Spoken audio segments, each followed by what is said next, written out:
प्रिय विद्यार्थियों, इस वीडियो में हम कक्षा 9 के हिंदी पेपर के लिए जो हिंदी व्याकरण है उसके प्रश्न हल करेंगे। तो यहाँ पर देखिए हमने मोस्ट इंपोर्टेंट क्वेश्चन लिए हैं। तो देखिए हमारा पहला क्वेश्चन है विशेषण की परिभाषा और प्रकार लिखिए। तो देखिए विशेषण की परिभाषा होती है कि संज्ञा अथवा सर्वनाम शब्दों की विशेषता बताने वाले शब्द विशेषण कहलाते हैं। जैसे अगर उदाहरण भी पूछे जैसे बड़ा, काला, लम्बा, दयालु आदि, ये सब क्या है, विशेषण के उदाहरण है। अब विशेषण की बात करें तो देखिए विशेषण मुख्यतः 4 प्रकार के होते हैं। पहला गुणवाचक विशेषण, दूसरा है परिमाणवाचक विशेषण, तीसरा संख्यावाचक विशेषण और चौथा है संकेतवाचक अथवा सार्वनामिक विशेषण। तो ये हो गया विशेषण की परिभाषा और प्रकार। इसके बाद नेक्स्ट क्वेश्चन है सरल व संयुक्त वाक्य की परिभाषा उदाहरण सहित लिखिए। तो यहाँ पर देखिए हमारा सरल वाक्य की परिभाषा क्या होगी कि सरल वाक्य एक कर्ता तथा एक क्रिया के मेल से बनता है, इसमें कोई उपवाक्य नहीं जुड़ा होता है, यानी कि डायरेक्ट जो वाक्य लिखा हुआ है वो होता है सरल वाक्य। जैसे उदाहरण लिखे तो कछुए ने खरगोश को हरा दिया, तो ये हो गया है सरल वाक्य का उदाहरण। अब बात करते हैं हम संयुक्त वाक्य की।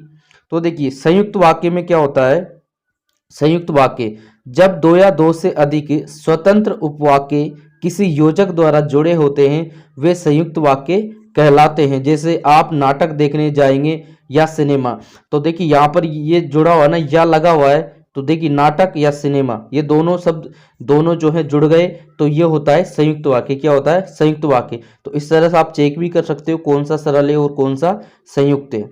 इसके बाद नेक्स्ट क्वेश्चन है हमारा परसर्ग और कारक की परिभाषा लिखिए। तो यहाँ पर देखिए परसर्ग की परिभाषा होती है वाक्य में संज्ञा या सर्वनाम के कारकीय संबंध को प्रकट करने वाले चिन्हों को परसर्ग कहते हैं। उदाहरण में जैसे यह रमा की पुस्तक है, अब यहाँ पर ये जो की आया है ये क्या होता है, हमारा परसर्ग होता है। इसके बाद हम कारक की परिभाषा करेंगे। तो देखिए कारक की परिभाषा संज्ञा या सर्वनाम के जिस रूप के द्वारा उसका संबंध वाक्य के दूसरे शब्दों के साथ किया जाता है उसे कारक कहते हैं। जैसे आता है ना कर्ता ने, कर्म को, इस तरह से। तो ये हो गए व्याकरण के कुछ इंपॉर्टेंट क्वेश्चन। इसके बाद हम करेंगे महत्वपूर्ण पर्यायवाची शब्द। तो देखिए महत्वपूर्ण पर्यायवाची शब्द, तो यहाँ पर देखिए पहला है हमारा अग्नि। अग्नि का पर्यायवाची होता है अनल, पावक, कृषाणु, आग। अगला इसके बाद है अमृत। अमृत का होता है सुधा, पीयूष, अमीय। आंख, आंख का होता है नेत्र, चक्षु, लोचन। इसके बाद आकाश, आकाश का होता है व्योम, गगन, नभ, अंबर। इसके बाद ईश्वर, ईश्वर का होता है परमात्मा, प्रभु, ईश। इसके बाद कमल, कमल का होता है जलज, पंकज, सरोज। और इसके बाद चंद्रमा, चंद्रमा का इंदु, शशि, सोम। इसके बाद जल है नीर, तोय, पारी। इसके बाद पत्थर का होता है पाषाण, प्रस्तर, उपल। और बादल का होता है मेघ, घन, वारिद। इसके बाद है पुष्प। पुष्प का होता है प्रसून, सुमन और फूल। तो यहाँ पर देखिए ये टॉप 11 जो इंपोर्टेंट पर्यायवाची है, तो इनमें से आपको जरूर इनमें से ही मिल जाएगा। अधिकतर जहाँ पर है ये इनमें से ही जो है पर्यायवाची आपको मिलेगा, क्योंकि यही जो है बार बार रिपीट होते रहते हैं, तो इसलिए मैंने यही इंपॉर्टेंट जो है पर्यायवाची लिए हैं। इसके बाद अगर आप और भी पढ़ना चाहते हैं तो अपनी गाइड में से और पर्यायवाची भी आप पढ़ सकते हैं। बाकी इंपॉर्टेंट पर्यायवाची ये हमने यहाँ पर ले लिए हैं। इसके बाद देखिए इसके बाद हम बात करते हैं अब मुहावरों की। तो यहाँ पर देखिए मुहावरों में पहला मुहावरा हमारा अंग अंग टूटना। तो इसका अर्थ होता है अत्यधिक थक जाना। और इसके बाद हम वाक्य प्रयोग, यहाँ पर देखिए आपके अंग इनका क्या पूछा जाता है, एक तो अर्थ पूछा जाता है और एक वाक्य प्रयोग। तो आपको दोनों ही याद होने चाहिए। तो अत्यधिक थक जाना, इसका वाक्य प्रयोग होता है किसान दिन भर खेतों में काम करके जब घर लौटता है तो उसके अंग अंग टूट जाते हैं। तो यहाँ पर आप वाक्य प्रयोग तो आप अपने हिसाब से कुछ कोई भी कर सकते हो, बाकी इनका जो अर्थ है वो एक ही होगा। इसके बाद जैसे अपना उल्लू सीधा करना, इसका अर्थ होता है अपना स्वार्थ पूरा करना।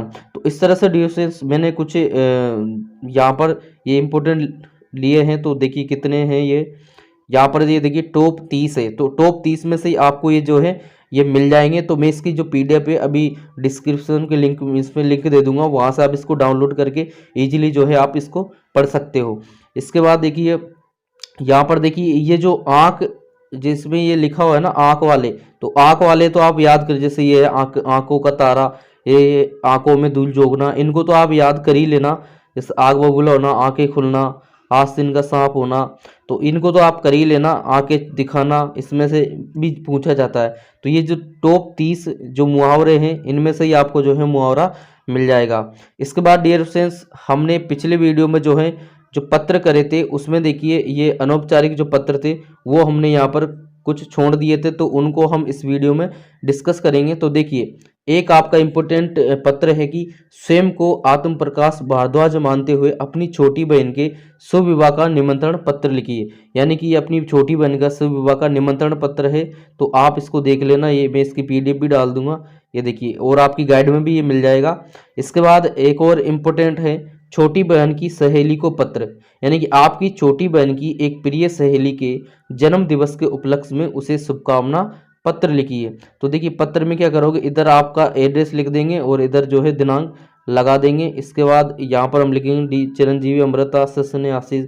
इसके बाद ये जो लिखा हुआ है लिख देना। इसके बाद तुम्हारा शुभचिंतक। क्लियर। इसके बाद एक प्रार्थना पत्र और आप करना शुल्क मुक्ति के लिए प्रार्थना पत्र। तो देखिए अपने विद्यालय के प्रधानाध्यापक जी को एक प्रार्थना पत्र लिखिए जिसमें शिक्षण शुल्क मुक्ति की प्रार्थना की गई हो। तो यहाँ पर हम लिख देंगे देखिए कि सेवा में श्रीमान प्रधानाध्यापक महोदय, राजकीय उच्च माध्यमिक विद्यालय दौसा, मान्यवर महोदय, इस तरह से कि हमारे पिताजी गरीब है। तो ये आप लिख दोगे इसको। इसके बाद आपका आज्ञाकारी शिष्य। और एक और आपको याद करनी है मित्र को बधाई पत्र। तो देखिए बीकानेर निवासी अपने मित्र जितेंद्र को राष्ट्रीय खेलों की तैराकी प्रतियोगिता में रजत पदक प्राप्त करने के उपलक्ष्य में बधाई पत्र लिखिए। तो इस तरफ देखिए, इस तरफ एड्रेस आ जाएगा भेजने वाले का। तो इस तरह से जो है या आप ये लिख देना। तो ये बाकी के जो इम्पोर्टेंट पत्र थे वो थे। तो डियर फ्रेंड्स, हमने इस वीडियो में जो है यहाँ पर इम्पोर्टेंट व्याकरण और इम्पोर्टेंट जो बाकी के बचे हुए प्रार्थना पत्र थे उनको डिस्कस कर लिया है। तो आप इसकी PDF डाउनलोड करके उसको भी इजीली आप जो है पढ़ सकते हो। तो डियर फ्रेंड्स, आज के आपके हिंदी के जो पेपर है उसके लिए आप सभी को बेस्ट ऑफ लक, शुभकामनाएं।